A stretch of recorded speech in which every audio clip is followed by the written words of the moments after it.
देने के लिए निकालती है।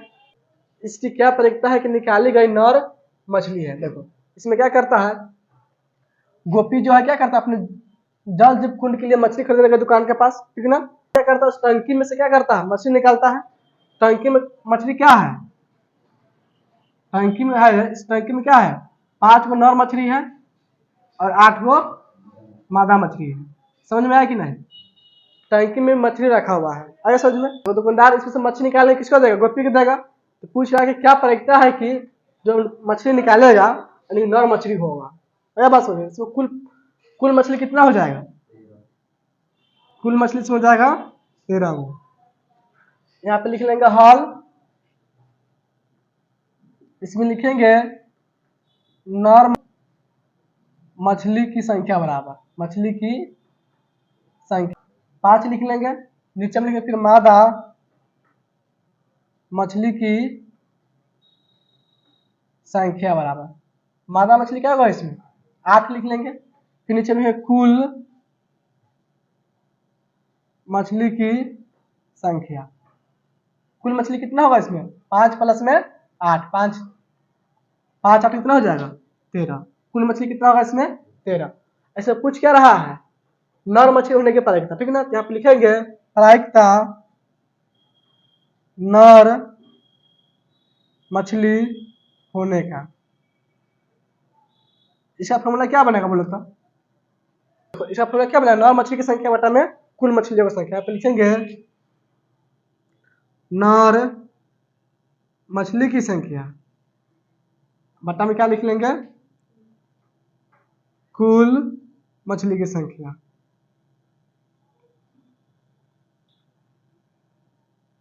देखो नर मछली क्या होगा इसमें, नर मछली की संख्या कितना है इसमें 5 है, तो लिख लेंगे 5 बटा में क्या है कुल मछली की संख्या 13, तो बटा में लिख लेंगे 13। तो इसका आंसर कितना हो जाएगा 5 बटा 13। नोट कर लो इसको। देखो 12 नंबर क्वेश्चन है, इसमें संयोग के एक खेल में एक तीर को घुमाया जाता है जो विश्राम में आने के बाद संख्याओं है इसमें 1, 2, 3, 4, 5, 6, 7 और 8 में से किसी एक संख्या को इंगित करता है। यदि ये सभी परिणाम संप्रायिक हो तो इसकी क्या प्रायिकता है कि यह तीर इंगित नंबर 1 में क्या है 8 को करेगा, नंबर 2 में क्या है इसमें एक विषम संख्या को करेगा, नंबर 3 में पूछ रहा है 2 से बड़ी संख्या को करेगा, नंबर 4 में क्या है इसमें 9 से छोटी संख्या को करेगा। आइए समझ में। देखो एक संयोग का खेल है, संयोग मतलब क्या है चांस होता है। इसमें तीर को घुमाएंगे, जब इस तीर को घुमाएंगे तो क्या तीर कहीं जगह रुक सकता है, विश्राम में क्या होता है रुक जाना। अरे बात समझो, जब इस तीर को हम घुमाएंगे तीर क्या कहीं भी जगह रुक सकता है।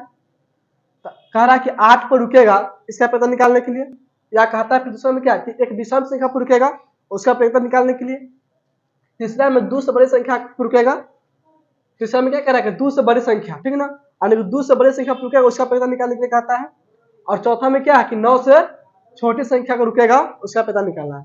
तो सबसे पहले आप लिख लेंगे हॉल, इसमें लिख लेंगे 8 की संख्या बराबर, 8 की संख्या बराबर 8 क्या गो है इसमें 8 इसमें क्या गो है एगो 8 है, यानी कि 8 की संख्या कितना है इसमें 1, तो बराबर क्या लिख लेंगे 1।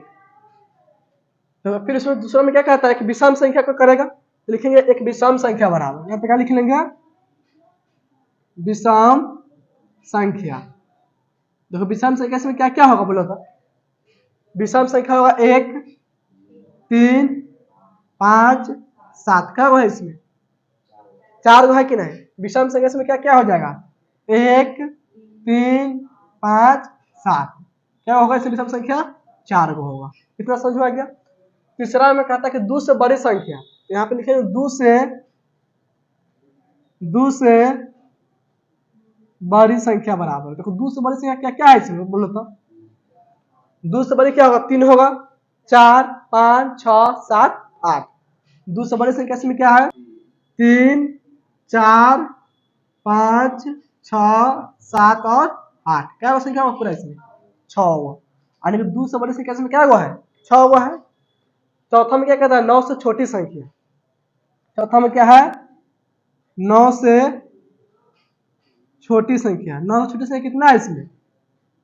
इसमें पूरा 9 छोटी संख्या लेकिन निश्चित हो जाएगा। क्या हो जाएगा? निश्चित। इसको ब्रैकेट में क्या लिख लेंगे? 1 2 3 4 5 6 7 8 7 और 8 बराबर कितना संख्या है इसमें? 8 हो जाएगा। समझ में आया कि नहीं? 9 से छोटी संख्या क्या है इसमें? 8 संख्या जो 9 से छोटी है। और इसमें कुल संख्या कितना होगा? कुल संख्या 8 गुना होगा इसमें। कुल संख्या बराबर क्या लिख लेंगे? कुल संख्या बराबर कुल संख्या इसमें क्या क्या होगा? 1 2 3 4 5 6 7 8 कुल संख्या इसमें 8 होगा। कितना समझ में आ गया? देखो नंबर 1 में क्या निकालना है? 8 को इंगित करेगा इसका प्रायिकता निकालना है, ठीक ना? तो आप लिखिए नंबर 1 में प्रायिकता 8 को इंगित करेगा। इसका फॉर्मूला क्या बनेगा बोलो तो? 8 की संख्या बटा में कुल संख्या। आप लिखेंगे 8 की संख्या बटा में क्या लिख लेंगे? कुल संख्या। देखो 8 की संख्या क्या है इसमें? 8 क्या बार है? 8 एक ही बार ना है, तो 8 की संख्या कितना है इसमें? 1। और कुल संख्या कितना है इसमें? कुल संख्या 8 है कि नहीं? यानी कि 1 से लेकर 8 तक ले तो कुल संख्या हो जाएगा 8। पहला कैसे कितना हो जाएगा इसमें? 1/8। कितना समझ में आया कि नहीं? देखो दूसरा में कहा था कि एक विषम संख्या को करेगा, है कि नहीं? तो दूसरा में क्या निकालेंगे? यहाँ पे 2 नंबर में प्रायिकता एक विषम संख्या को इंगित करेगा। इंगित करेगा। इसका फॉर्मूला क्या बनेगा? इसका फॉर्मूला क्या बन जाएगा? विषम संख्या की संख्या क्या बनेगा? विषम संख्या की संख्या बटा में क्या हो जाएगा? कुल संख्या। देखो विषम संख्या क्या है इसमें? विषम संख्या कितना है इसमें? 4। कौन कौन से यहाँ पे लिख दिए हुए हैं? 1 3 5 7 चारों संख्या इसमें विषम है। यानी कि विषम की संख्या कितना है इसमें? 4। बट्टा में क्या है? कुल संख्या। कुल संख्या कितना है इसमें? 8। तो बट्टा में क्या लिख लेंगे? 8। कट जाएगा मर्ते में 1/2 मर्ते में। 4 1 4 4 दूनी 8। दूसरा कितना होगा इसमें? 1/2। इतना समझ में आया कि नहीं? इस दोनों को नोट करो। सब बतलाते हैं 3 नंबर क्वेश्चन और 4 नंबर क्वेश्चन। नोट करो इस दोनों को पहले। 3 नंबर क्वेश्चन में क्या कहता है? 2 से बड़ी संख्या को करेगा। यानी कि यहाँ पे लिखे 3 नंबर में प्रायिकता 2 से बड़ी संख्या को इंगित करेगा। तो इसका फॉर्मूला क्या बनेगा? इसका फॉर्मूला क्या बन जाएगा? 2 से बड़ी संख्या की संख्या बटा में कुल संख्या। यहाँ पे लिखेंगे 2 से बड़ी संख्या की संख्या कुल संख्या। देखो 2 से बड़ी संख्या क्या है इसमें? 2 से बड़ी संख्या क्या है इसमें? क्या है इसमें? 6 गो। 2 से बड़ी संख्या क्या क्या है? 3 है, 4 है, 5 है, 6 है, 7 और 8। कुल संख्या कितना हो जाएगा इसमें? 6। अरे 2 से बड़ी संख्या का संख्या इसमें हो जाएगा 6 बटा में कुल संख्या कितना है इसमें? 8। तो बटा में लिखेंगे 8। 2 से कट जाएगा 2 तिहाई 6 2 चौका 8 बराबर क्या लिख लेंगे इसको? 3 बटा में 4। तीसरा आंसर क्या हो जाएगा? 3 बटा में 4 हो जाएगा। इसके बाद देखो 4 नंबर क्वेश्चन। इसके बाद 4 नंबर क्वेश्चन है कि 9 से छोटी संख्या को। तो यहाँ पे लिख लेंगे प्रायिकता 4 नंबर में प्रायिकता 9 से छोटी संख्या को इंगित करेगा। संख्या को इंगित करेगा। यहाँ पर को छूट गया है, यहाँ पर को लिख लें, ठीक ना? 2 से बड़ी संख्या को इंगित करेगा। देखो चौथा में क्या हो जाएगा? प्रायिकता 9 से छोटी संख्या को इंगित करेगा। इसका फॉर्मूला क्या बन जाएगा? 9 से छोटी संख्या की संख्या। संख्या की संख्या बटा में क्या लिख लेंगे? कुल संख्या। देखो बराबर लिख लेंगे 9 से छोटी संख्या की संख्या कितना है इसमें, 9 से छोटी संख्या से कितना है 8, यानी कि 8 जो संख्या है ना इसमें क्या 9 से छोटी है, इसलिए इसका संख्या कितना हो जाएगा 8, और कुल संख्या कितना है इसमें 8, तो कुल क्या हो जाएगा बटा में 8, 8 7 कट जाएगा 1 मरते में, यानी कि इसका प्रतिशत क्या हो जाएगा 1 हो जाएगा। समझ में आया कि नहीं, नोट कर लो इसको। 13 नंबर क्वेश्चन इसमें एक पासे को एक बार फेंका जाता है, निम्नलिखित को प्राप्त करने की प्रक्रिया ज्ञात कीजिए। देखो नंबर 1 में एक अभाज्य संख्या, नंबर 2 में क्या है इसमें 2 और 6 के बीच स्थित कोई एक संख्या है, और 3 में क्या कहता है एक विषम संख्या। इस पे क्या निकलना है प्रक्रिया ज्ञात करना है। पासा समझ में आता है कि नहीं, लीडो का छक्का देखा हुआ है, उस पर संख्या कहाँ तक लिखा होता है 1 से लेकर 6 तक, यानी कि 1 होगा 2 3 4 5 और 6, इतने वो लीडो का छक्का पे लिखा रहता है। इसमें कहता है कि एक अभाज्य संख्या, यहाँ पे लिख लेंगे हॉल, एक अभाज्य संख्या। अभाज्य संख्या इसमें क्या क्या होगा बोलो तो, अभाज्य संख्या इसमें क्या होगा, और अभाज्य संख्या इसमें क्या होगा और कौन कौन सा होगा। अभाज्य संख्या इसमें होगा 2 3 और 5, क्या संख्या इसमें तीनों संख्या है 2 3 5, क्या हो गया इसमें 3 गो, इसमें क्या होगा अभाज्य संख्या हो गया 3 गो। इसके बाद देखो कहता है 2 और 6 के बीच में स्थित कोई संख्या है कि नहीं, यहाँ पे लिखेंगे अब 2 और 6 के बीच स्थित कोई संख्या, देखो कौन कौन संख्या होगा 2 और 6 के बीच में कौन कौन सी स्थित है 3 है 4 है और 5, तीनों संख्या जो है ना किसके बीच में है 2 और 6 के बीच में स्थित क्या हो संख्या, तीनों संख्या कौन कौन हो गया 3 4 5, यहाँ पे क्या लिख लेंगे 3 4 5, इसका संख्या कितना हो जाएगा इसमें, इसका भी संख्या इसमें 3 हो गया। तीसरा में क्या था इसमें एक विषम संख्या, विषम संख्या इसमें क्या होगा, यहाँ पे लिखेंगे एक विषम संख्या बराबर, विषम संख्या क्या होगा इसमें बोलो तो 1 होगा 3 होगा 5 होगा, इसका भी संख्या कितना आ गया इसमें 3। नीचे में लिखे कुल संख्या बराबर, कुल संख्या कितना है इसमें 6, कौन कौन है 1 है 2 है 3 4 5 और 6, कुल संख्या इसमें कितना हो जाएगा 6 हो जाएगा। इतना समझ में आ गया।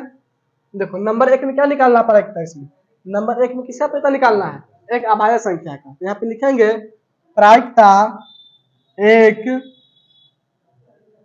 अभाज्य संख्या का, इसका प्रायिकता का फॉर्मूला क्या बनेगा अभाज्य संख्या की संख्या बटा में कुल संख्या, यहाँ पे लिखेंगे अभाज्य संख्या की संख्या बटा में क्या लिख लेंगे कुल संख्या, कुल संख्या। देखो बराबर इसको लिखेंगे आप, अभाज्य संख्या क्या होगा इसमें, अभाज्य संख्या क्या होगा इसमें 3 गो, 3 बटा में क्या है कुल संख्या, कुल संख्या कितना है इसमें 6 हुआ है, तो बटा में लिख लेंगे 6, 3 एकम 3 3 दूनी 6, क्या मरते में कटेगा 1/2 मरते में, यानी कि पहले का आंसर क्या होगा इसमें 1/2 हो जाएगा।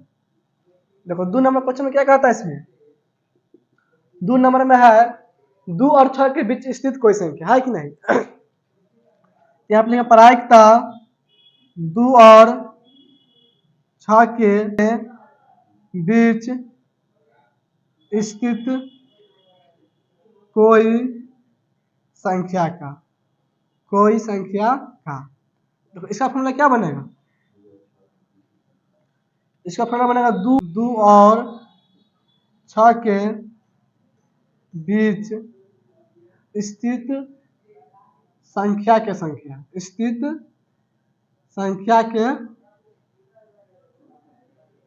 बटा में क्या हो जाएगा कुल संख्या। देखो इसको लिखेंगे बराबर 2 और 6 के बीच में स्थित कौन संख्या है और क्या हुआ है इसमें, क्या है इसमें 3 4 5, क्या संख्या हुआ इसमें 3 गो।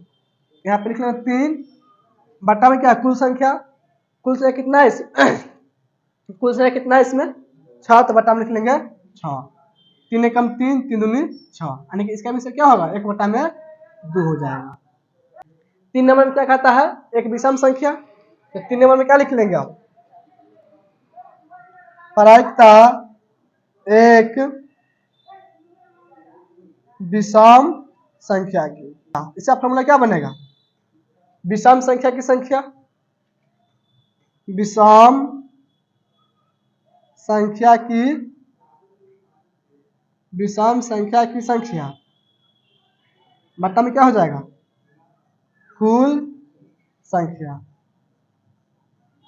देखो इसको लिखेंगे बराबर विषम संख्या कितना है इसमें, विषम संख्या की संख्या क्या गो है इसमें 3 गो है, कौन कौन है 1 है 3 है और 5, ये 3 विषम संख्या है। इसका भी संख्या कितना होगा इसमें 3 बटा में क्या है कुल संख्या कितना है इसमें 6, यानी कि ये भी कितना मतलब कट जाएगा 1 बटा 2 मतलब, यानी कि इसमें तीनों का से क्या हो जाएगा 1 बटा 2 1 बटा 2 1 बटा 2। समझ में आया कि नहीं, नोट कर लो इसको।